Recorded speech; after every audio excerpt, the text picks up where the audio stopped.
तर सांगा अखंड लक्ष्मी. हम्म. अखंड लक्ष्मी प्राप्तीसाठी हा उपाय आहे. एक दिवा घ्यावा, पितळेचा दिवा असावा. त्याच्यामध्ये आपण फुलवात लावतो तसा दिवा असावा. त्याच्यामध्ये एक भीमसेन कापूर टाकावा आणि जी हिरवी वेलची असते ती अख्खी वेलची त्यात ठेवावी आणि फुलवात ठेवावी आणि त्यात तूप घालावे आणि हा दिवा शुक्ल पक्षातल्या शुक्रवारी बरोबर रात्री 8:10 हा दिवा प्रज्वलित करावा आणि आपण आपल्या कुलदेवीला लक्ष्मी मातेला विनंती करावी, तिला आपल्या घरामध्ये स्थिर राहावे, तिची कृपा व्हावी यासाठी आपण तिला विनंती करावी आणि हा दिवा अखंड 21 दिवस कंटिन्यू न चुकता लावावा. जर आपण कुठे बाहेर गेलो एका दिवसासाठी तर त्या तिथे तांदूळ ठेवावे आणि देवीला विनंती करावी आणि दुसऱ्या दिवशीपासून आपण हा दिवा परत कंटिन्यू लावू शकता.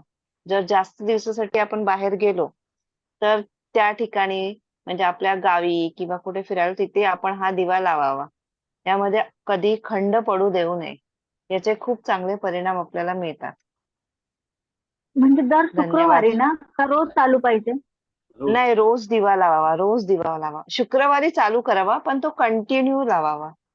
आता हा. पहिल्या शुक्रवारी फक्त 8:10 लावा. त्यानंतर मग तुम्हाला 8:10 नंतर कधीही लावू शकता.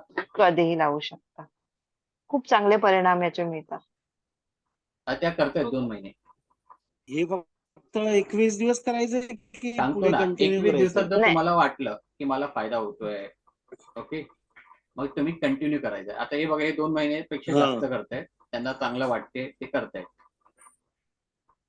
समजलं? तुपाचाच ना सर? हा, ओके. तुपाचा. पहिला भीमसेनी कापुराचा तुकडा ठेवायचा आहे, त्याच्यावरती वेलची आणि त्या वेलचीवरती आपली फुलवात आणि तूप घालायचं आहे. ओके, आणि मग ती प्रज्वलित करायची आहे. दिवा पितळेचा घ्यायचा आहे, पितळेचा दिवा. ओके, आणि मग ती प्रज्वलित केली की आणि मग हा मंदिरात ठेवायचं की असं म्हणजे आपल्या कुठे? देवालयाच्या समोर. तर फुलवातच करायला पाहिजे का? ते मध्ये असतं ना नाही नाही वातीचं, ते लावलं तर चालतं का? नाही, फुलवातच करायचं. समजलं? देवाला हा, देवालयाच्या बाजूला ठेवा.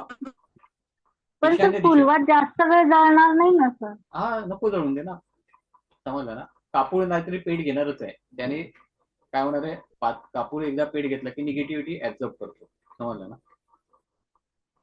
आणि तुम्हाला काय करायचंय, तो दिवा प्रज्वलित करून सोडून द्यायचा आणि ईशान्य दिशेत ठेवायचा. ओके, ईशान्य दिशा, स्पेशली ईशान्य दिशा. तर देवघरच आग्नेयात आहे. काय? देवघर आग्नेयामध्ये आहे. तुम्ही ईशान्येला लावा किंवा पूर्व दिशेत लावा. ठीक है?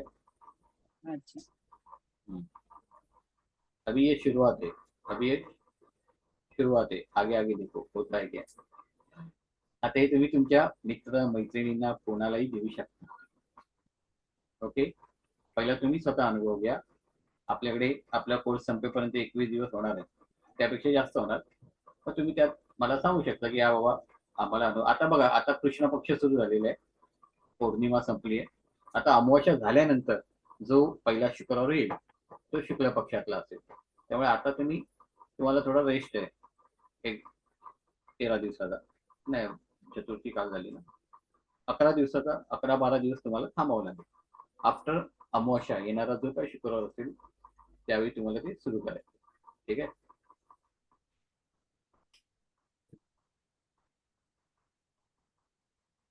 तर आता आपण आपल्या इथे सत्र थांबवत आहोत. पुन्हा भेटू आपल्या शुक्रवारी.